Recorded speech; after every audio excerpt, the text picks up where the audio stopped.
Number one, when I was leaving work today, I noticed there was a crow that was um, cawing at me and seemingly following me. I went to my car and there was this single crow who flew over right onto the ledge next to my car and was just staring at me and cawing and cawing and cawing. And like, I was very intrigued, but I was also nervous and kind of just like disturbed or something.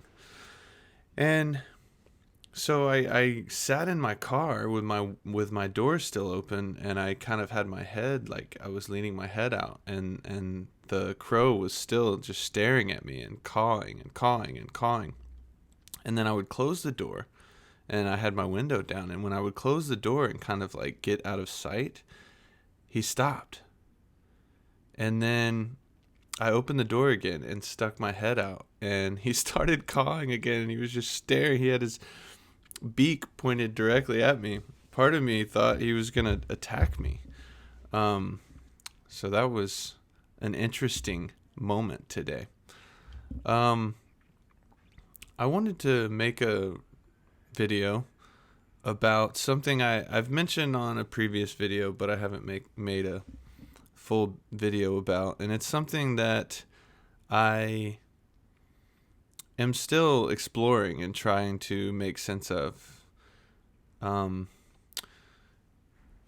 more that I journal and reflect on truths or notions that resonate with me, that feel true from my own experience, and or seem like useful tools or compasses that help me navigate reality or something like that. And these little phrases or ideas or maps or words will just kind of stick with me, and then I can't seem to shake them, and then it ends up being a really good thing, because then I'll just try to continue to make sense of these things and try to see how they operate in my life and how they might affect my life if I use them as lenses or something, right? So one of those things has been, for the last year or so, this idea of the difference between the divine and the sacred. The divine and the sacred. So, recently, one of these lines or ideas also that has been sticking with me is that there is nothing outside of God. And I made a previous video about pantheism versus panentheism, where I talk about that sort of thing a lot, and you should check it out if you're interested. But lately, digging into more Indian spiritual thought and, whether Advaita Vedanta or Kashmir Shaivism, and digging into some Sufism and some Kabbalah, this notion of there is nothing outside of God pops up a lot. And so it's something I've been thinking about, and trying to figure out my view on that statement. And it's kind of hard for me to disagree with that. But, perhaps I'll make a whole video called "There is Nothing Outside of God" and really dive into it. But related to that, when I think of the divine, I think that everything is divine because there's nothing outside of God. If there's nothing outside of God, and divine means of God, basically, then everything that exists is divine in that sense. So I feel like everything that exists is divine, But I don't feel like everything that exists is sacred. And these are just words, I mean, they're just words. So take this with a grain of salt. But everything is divine that exists because there's nothing outside of God. Not everything is sacred, because the way that I view the sacred is the sacred. For something to be sacred, it depends on our perception of it, our relationship to it, even sometimes our cultivation of some potential, our cultivation of some potential in our own perception or in any given thing that we might, the more intentional we are about the way we view or the way we use something or relate with something, can transform it into something sacred for us. And so it's like, I remember there's a quote by Carl Jung about alchemy that is something along the lines of like, God is sleeping in the material world and is waiting to be woken up, or something like that, right? And so the alchemical transmutation process is like waking up God in any given thing. And so that's similar to how I view the sacred. Everything is potentially sacred, but it's just waiting for us to realize that it can be viewed and used and related to as sacred. So it can be very simple things like our own living space. We might not ordinarily view our living space as sacred, but we can make it sacred by the way that we design it or appreciate it, or are just grateful for it. Those kinds of things can transform our living space into something sacred. When we're intentional about the feedback loop of it, we're in our living space every day, and whether we want it to or not, it's having an effect on us. Whether it's messy or clean, organized, disheveled, boring and plain versus aesthetically enlivening, all these things that we can do with our living space that can make it a sacred space for us when it might not have been a previously sacred space. A conversation with somebody can just feel like an ordinary conversation, nothing special. But if we have a certain intention about it, if we view that other person as a guru or something, right? It's like I like that idea of like seeing everything as our guru, even seemingly bad things or whatever. It's like trying to learn from everything, trying to use everything as a source of waking up, using everything as a source of represencing ourselves, using everything as a catalyst for paying attention, paying attention to that thing, paying attention to ourselves.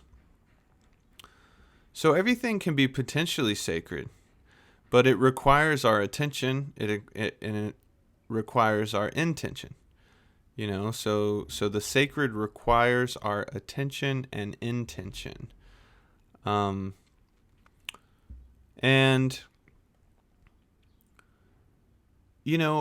perhaps that's why in Tantra, right? In Tantric Buddhism as well as Tantric Hinduism, or Tantra in general, across all of its schools, and across all of its iterations, seems, among other things, to be driven to and driven by the ability and capacity to transform things into something sacred. And not only that, but to transform things that are usually perceived as the farthest thing from sacred. Even those things transform into sacred.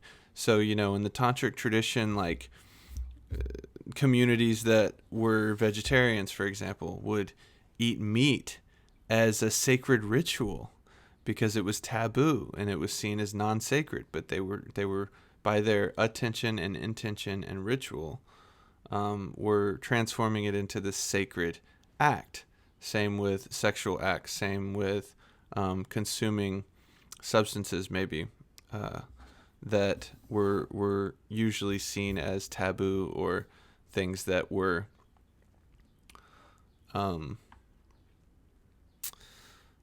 non-sacred. And that's even more interesting, really. And it doesn't have to be anything like taboo substances or things like that. It can be just something that is usually perceived as extremely mundane, right? Things that are usually perceived as extremely mundane can be revealed as sacred, and that's why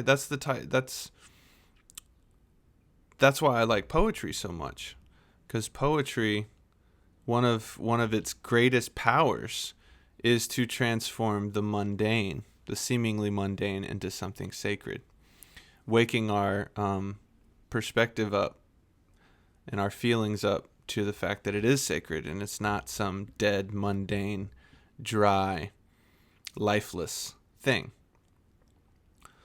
So the most mundane tasks, like, if you have a type of work, or if you do a type of work on any level that might seem tedious or mundane, you can flip your perspective and it can become a sacred thing. Washing dishes can become sacred. Cleaning your space can become sacred. Showering can become sacred. Taking walks, of course, can become sacred. Reading books, of course. Reading books has been a sacred act for me for a long time. So, I could continue to list examples of these things, but I think you get the idea. And I find it to be an interesting topic of exploration. The divine versus the sacred. And from my POV these days, which is bound to change, which, very well might change. But at this point, my view on that is that everything is divine because there's nothing outside of God. But not everything is sacred because the sacred requires our intention and attention to wake up the sacred within that thing. And, on a practical level and on an empowering level, I think that the stuff I was saying about the mundane is probably the most practical and the most empowering, because there's so much in most of our lives, on just a day-to-day basis that seems so non-sacred, right? But depending on your perspective, it can be made sacred.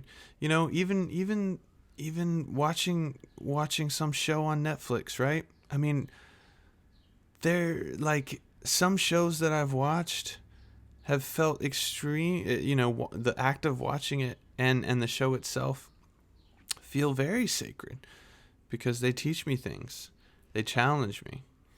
They expand my emotional landscape and my mental landscape and even my spiritual landscape. even being on our phones, right? We're most of us are addicted to our phones.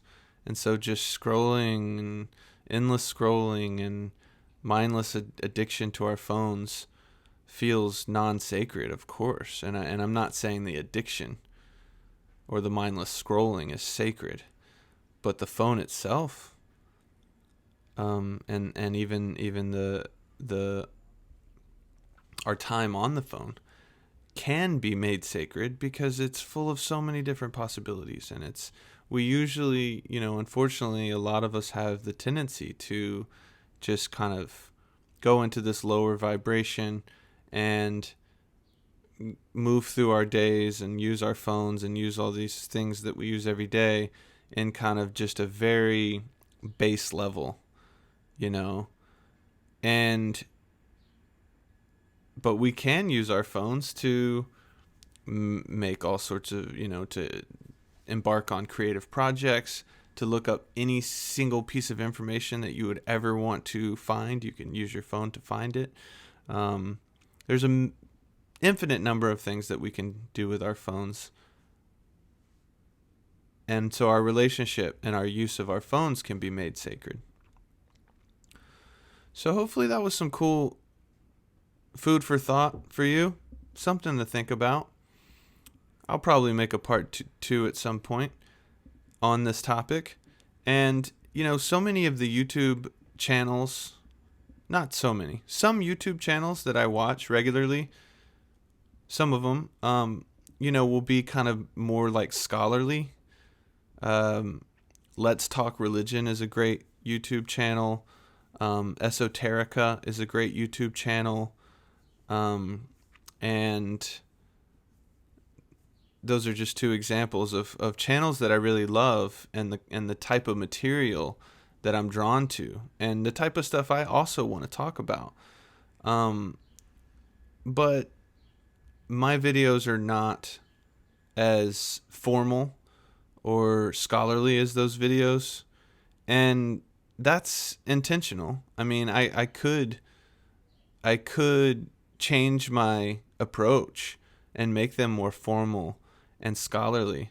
And as much as I love reading books and learning and researching and kind of like being a scholar in kind of in my own way, I value informality and a casual approach as well. And so I hope that, I just want to express that. Just to say that, any big topic that I bring up, I'm consciously just kind of riffing on that and freestyling and trying to just be authentic about the way I view that, rather than only relying on, like scholarship or research or something like that. So until next time, peace, love, and harmony.